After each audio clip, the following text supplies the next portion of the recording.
a recording here. One moment.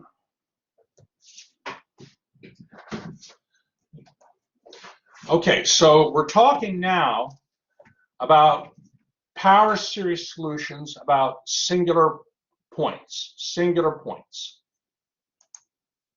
Okay.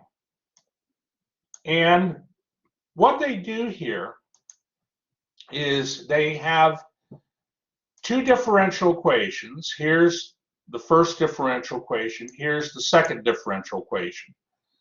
Now, what's the difference between these two differential equations? Is that the second differential equation has an x in front of the highest derivative. And if you were to divide through that second differential equation by x, you'd find that x equals 0 would be undefined. Okay, x equals 0 would be undefined. And so this means that x equals 0, okay, I want to try to highlight it here. X equals 0 is a singular point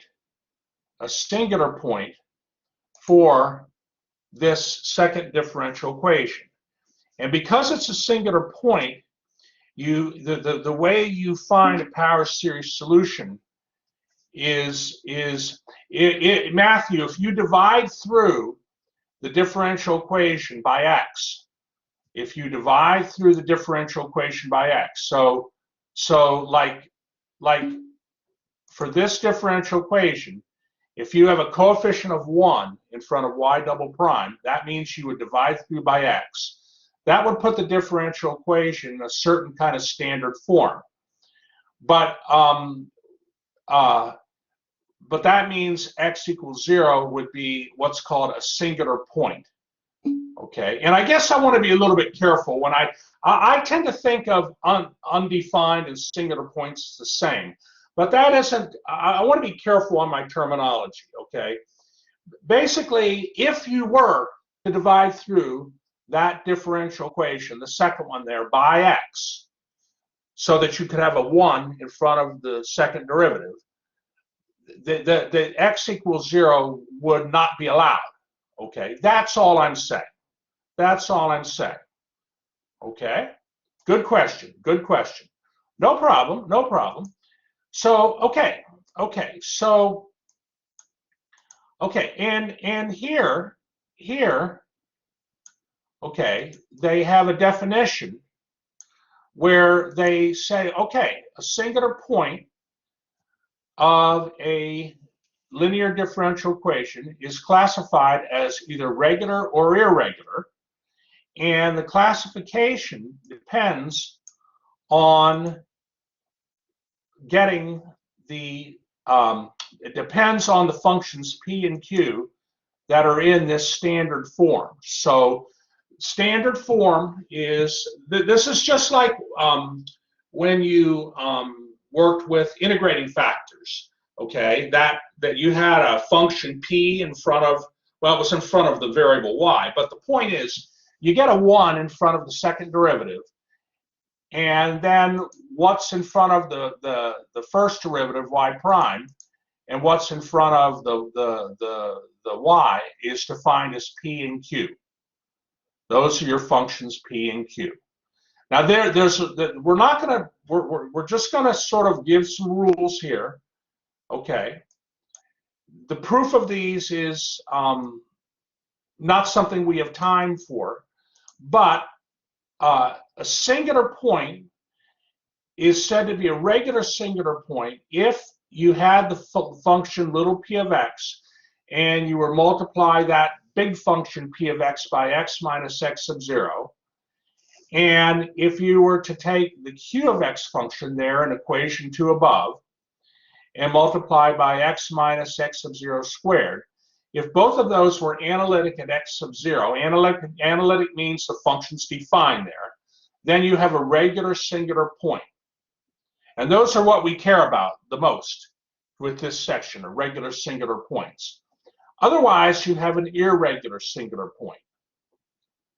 So it's easiest just to look at an example to show you how this works, okay? So here, classification of singular points.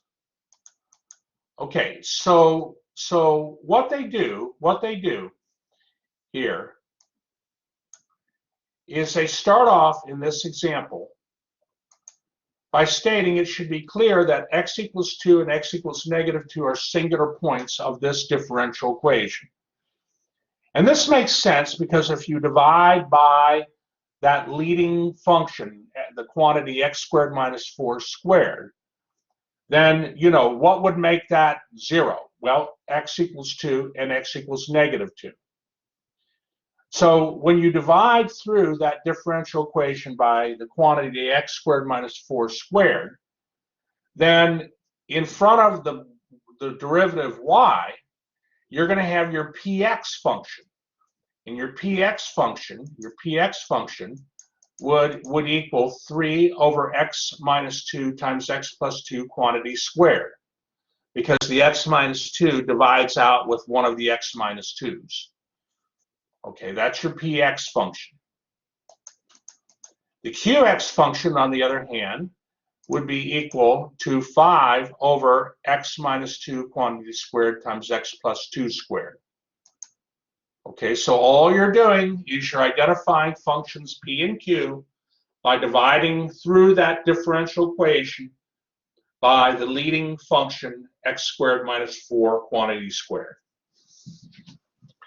Once you've identified p and q, what you do is you want to test to see if what you want to classify your singular points. The singular points are x equals 2 and x equals -2. So what you do is you say, okay, let's look at x equals 2. So what I'm going to do is I'm going to take x minus 2, that's the x minus x of 0.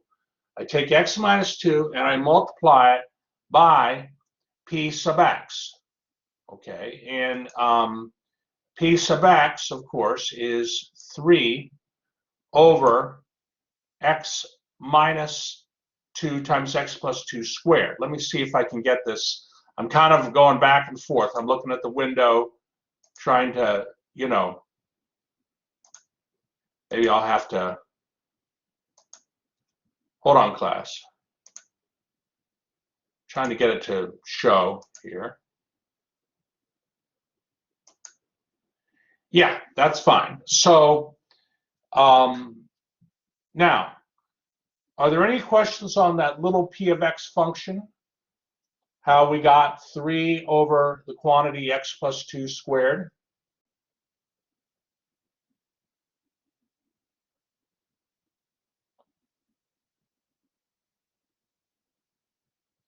Okay, well that function is analytic at, that little p of x function is analytic at x equals 2. In other words, if we were to substitute x, there's no, the 3 over the quantity x plus 2 squared is defined at x equals 2. There's no problem with an asymptote or anything like that. Now, similarly, if we take q of x and multiply it by the quantity x minus 2 squared, and why are we doing that? It's because we go back to the definition here. The definition says big Q of x function multiplied by x minus x sub 0 squared. So that's what we're doing. That's what we're doing. So I'm going to multiply big Q of x by x minus 2 quantity squared, and that gets me 5 over x plus 2 quantity squared. That's also defined at x equals 2. And this means then that those two functions, they're analytic at x equals 2. Okay. And hold on now. Hold on. This means then that x equals 2 is what's called a, I'm trying to find it here. Yeah, x equals 2 is what's called a regular singular point. A regular singular point, because these two, the little p of x function and the little q of x function are analytic at x equals 2. Now the other singular point was x equals negative 2. Right? Hold on. Question.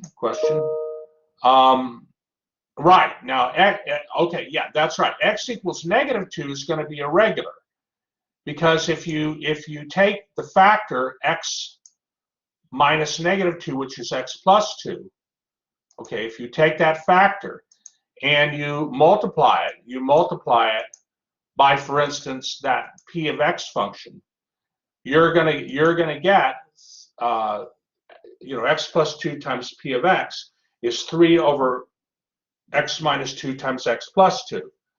And this means then that that function is not analytic at x equals negative 2, because if you were to substitute x equals negative 2 in that function, 3 over x minus 2 times x plus 2, you would have it undefined. And so x equals negative 2 is what's called an irregular singular point. Okay, an irregular singular point. Now, what we're interested in is finding a power series solutions about a singular point, but the singular point we're going to focus on is a regular point. Let me just see here. There's a theorem called Frobenius's theorem. Okay, it's not proven here, but let me talk about it. So Frobenius's theorem says that if you have a regular singular point of a differential equation, then there exists at least one solution of this form.